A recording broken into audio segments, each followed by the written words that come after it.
Alright guys, so this will be a fun lesson. Today we're going to go over how to draw and sketch in Photoshop.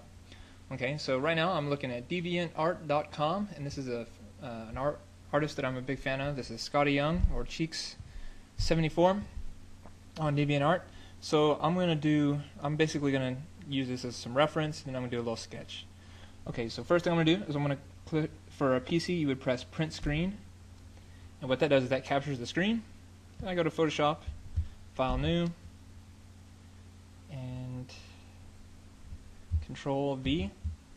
As you can see, that captures the screen. Okay, and then what I can do is I can just grab this little square because I don't really need everything else. Control C, Control V, and what that does is that duplicated that square. I'm going to delete the rest. I'm also going to delete the well, I guess we'll leave the background layer in this one. Well, no, you know what? Let's not pick up bad habits. So delete your background layer and make a layer new fill layer.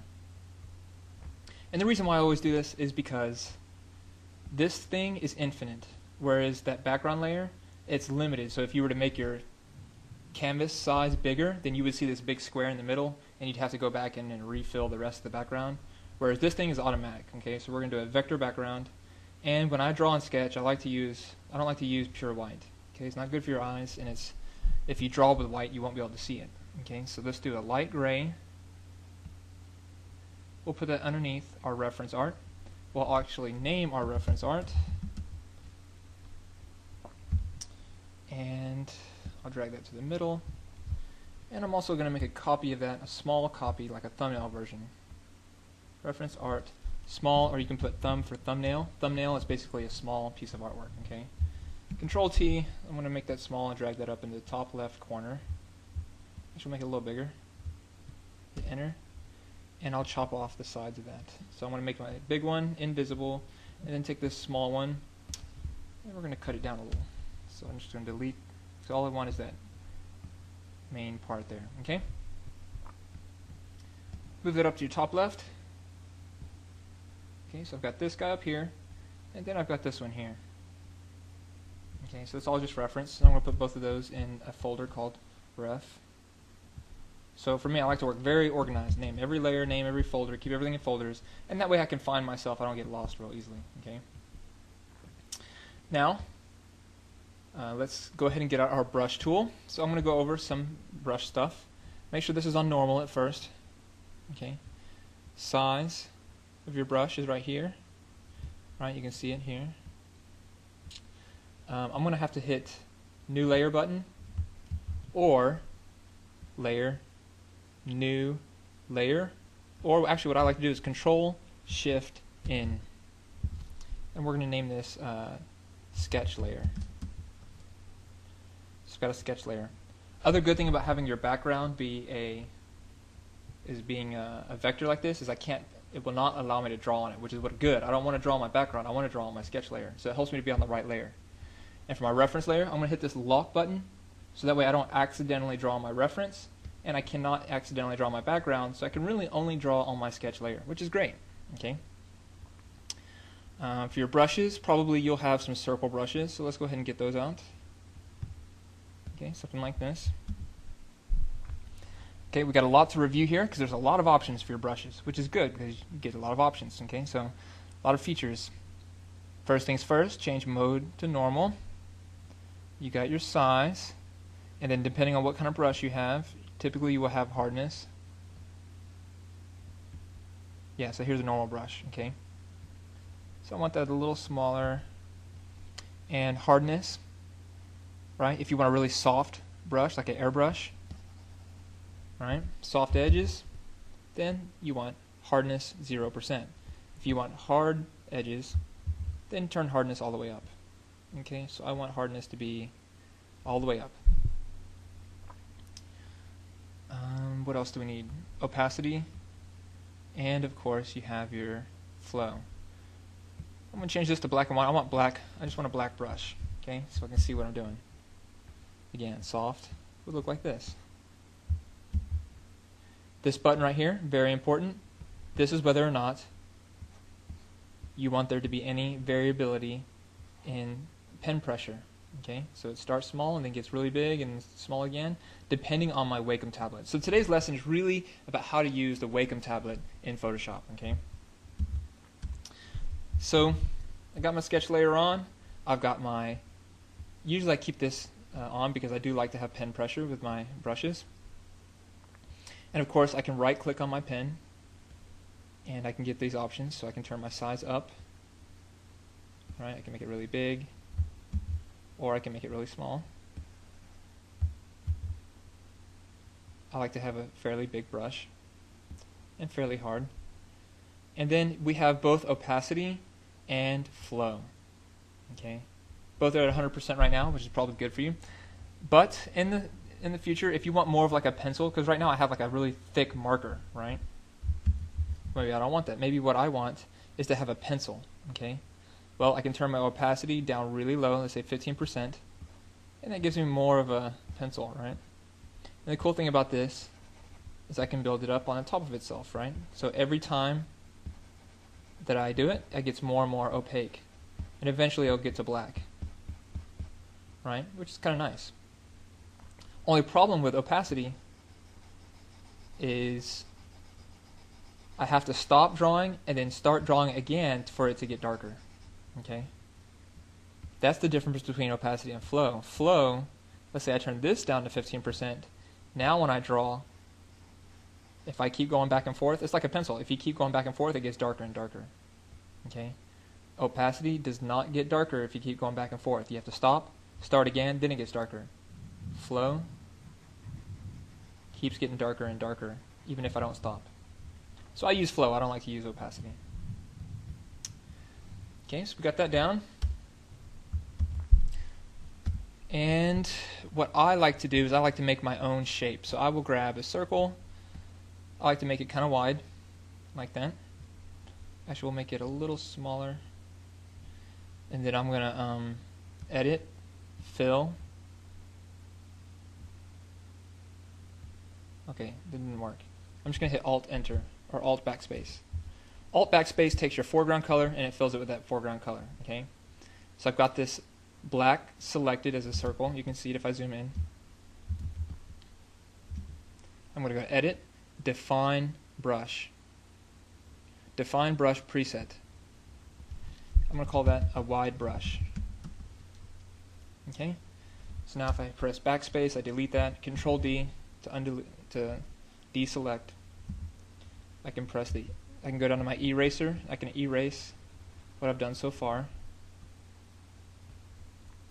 Press the B button to go back to my brush, or I can click on the brush over here. So now I can draw to my heart's content, right? And the cool thing is now I can go to my brushes over here, and if I go to the last one, oh, it didn't show up. I don't know where's my, what's in there somewhere, I guess. I'm not sure which one it is. Well, I guess if we go to, so if I click on this over here, it'll give me some options. Oh, here it is, brush presets. Click on brush presets, go down to the bottom, and here's my new brush I just created. So I created a brush that has a kind of a wide thing, right? Cool thing about this, I can change the angle a little bit, and this gives me, and I'm going to make it a little smaller, and what this gives me is kind of like a calligraphy pen to draw with.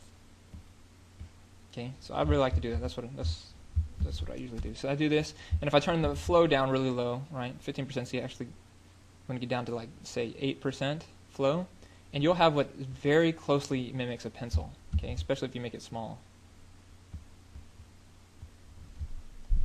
So now I've got my pencil. I'm on the sketch layer, and I'm going to just basically rough out this guy. Okay, so basically I'm going to draw like this.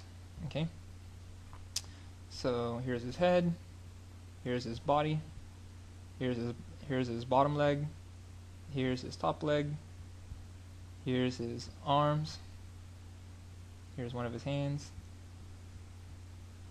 here's his thumb, here's his top fingers,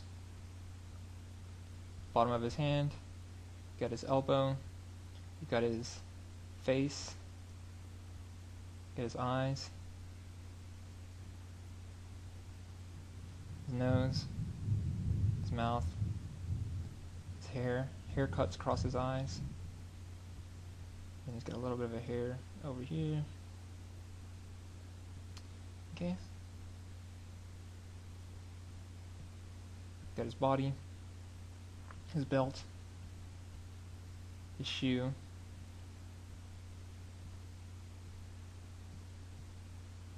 his knee,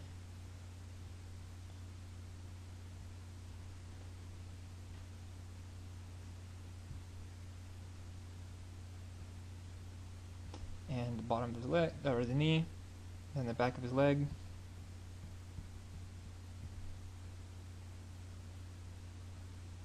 And the top of his foot.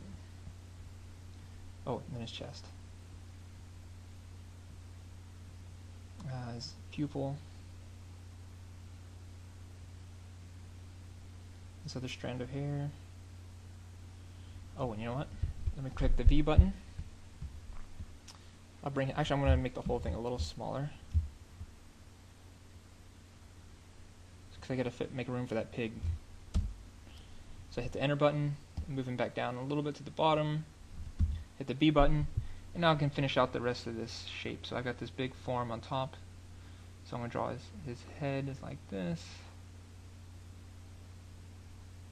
his snout, his eye, mouth, and then of course his ears, and the rest of his body.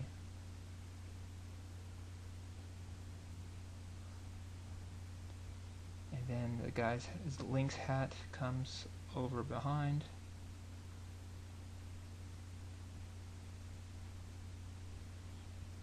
Okay.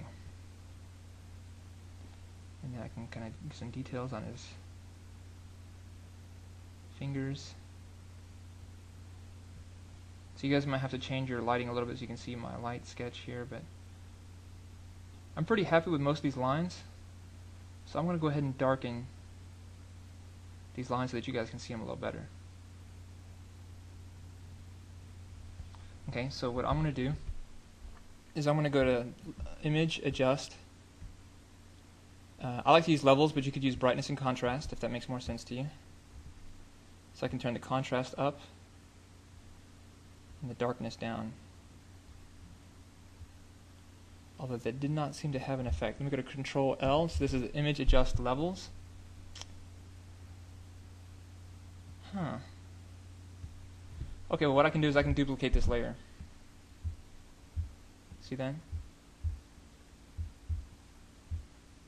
So each time I duplicate it, it gets darker. I can shift select all of them, then go to this drop down right here, and merge layers. See that? Now what I can do is I can go in and I can erase some of the lines that are not that helpful.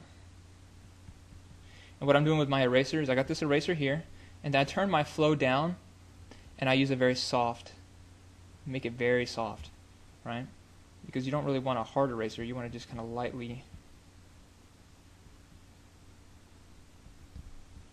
This is the first one of the first lines I drew, so of course it's not that helpful anymore. And then this too is also not a very helpful. It was helpful in the beginning, but it's not necessary anymore, so I'll go ahead and erase that. Okay, so some other important things to know about drawing with a Wacom tablet. This is very critical. Actually, I should have put this in the beginning, but that's okay. Now, a lot of times, if like I don't zoom in that much, but sometimes you need to go in and add detail, right? This is not really a detailed illustration, but if it was, I'd want to be able to zoom in, and I'd want to be able to move this around, right? Now, of course, you do have these tools right here. This is the hand tool. You have your zoom tool, so I can zoom in. Got my hand tool, I can click and move it around. But the thing is, I don't want to have to go over here and click all the time. I just want to be able to grab it and zoom in and zoom out, as much as I please, without ever having to touch the tool tablet. And the way I'm doing this is I am actually using the keys on the keyboard. Okay, so I use Control Spacebar, and this is a little different for Macintosh, but it's pretty close. So if you just experiment a little bit, you'll figure out the keys. But basically, it's a combination of Control and Space for zooming in, Control Space Alt or Control Space Apple for zooming out. Right, so zoom out, zoom in, and then Space Bar by itself. It lets me move it around. Okay. Also, I can press the tab button and it gets rid of all the extra stuff, right? And I press the tab button again, it all comes back. So I press the B button to get my brush, press the tab, and now I can draw to my heart's delight, right? I can go back and erase some of these unnecessary lines. I just want my drawing to make sense, so I'm going to erase some of this.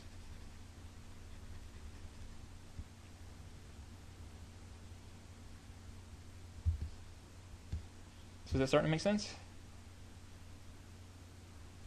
Now if I press the E button, I can get my eraser out. If I press my B button, then I get my drawing out. So E, erase. B button.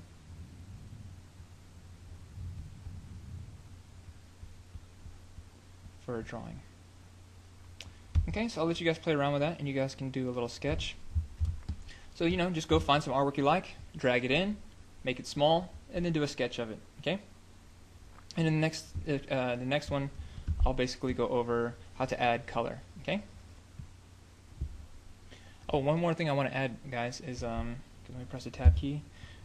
If you don't make the mistake that I just made, go make sure you get the right image size. So for instance, mistake that let me see if I made it or not. If I go to image size, yes, I drew this at 72 dpi, which means it's only going to look good on screens. It's not going to look good or it might not look good in print, right?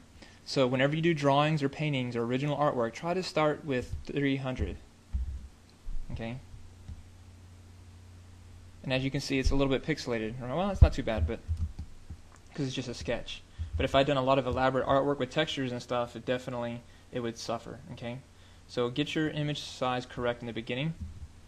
So what I'm going to do right now is I'm going to go over some very important, the difference between image size and canvas size, and basically how to manipulate the size of your image, how to manipulate the size of your canvas, and what that means.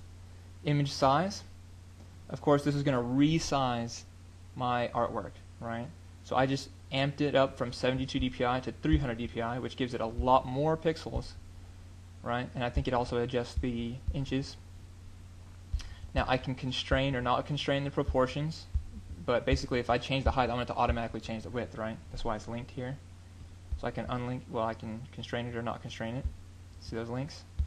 So that's image size, but sometimes what you want to do is, I don't necessarily want to change the size of everything, I just want to add more size to the top. For instance, I ran out of room for the pig earlier, right? Well, I sized down my drawing layer, but if I wanted to, what I could have done is gone to image, canvas size. Canvas size allows me to make bigger or smaller the canvas, and I can choose where I want to add or take away, okay? So if I pivot from the very bottom left, and then I change the height from 12 to 18, well, you can see it just added basically 6 inches to the top, right? So that's very helpful. Also, very useful to know, if I want to say, let's say I want to make this the drawing only of his face, but I don't want to lose that artwork. Well, if I crop it, because this crop tool, I could easily crop this just to his face, right? Let me delete these presettings. So delete this, and then of course I would want that to stay 300. Well, just delete it. Okay, so I cleared all that out. Now I could easily crop it, right? And hit crop. Now it works, but problem is I just lost the rest of my drawing. You see that? It cut it all off. Well, instead of that, why don't we do image canvas size? And this is near the center, so I'm just going to, let's say I want to get it down to about 5 inches to 5 inches. And we'll cut down to this, actually we'll cut down to the bottom left, to the bottom. Okay, and now if I click on my layer and I drag it around, see that? If I change the canvas size instead of the image size, then I don't lose my artwork. It just cuts in, okay? But it doesn't cut anything out. Or basically doesn't remove any information. Okay? So that's good to know. And I guess that's it. Yeah, control shortcuts for those, of course, are I think it's Control Alt I. Yeah, that's image size, and then Control Shift Alt. No, Control Alt C is for canvas size. Okay. So there you go. You guys have fun.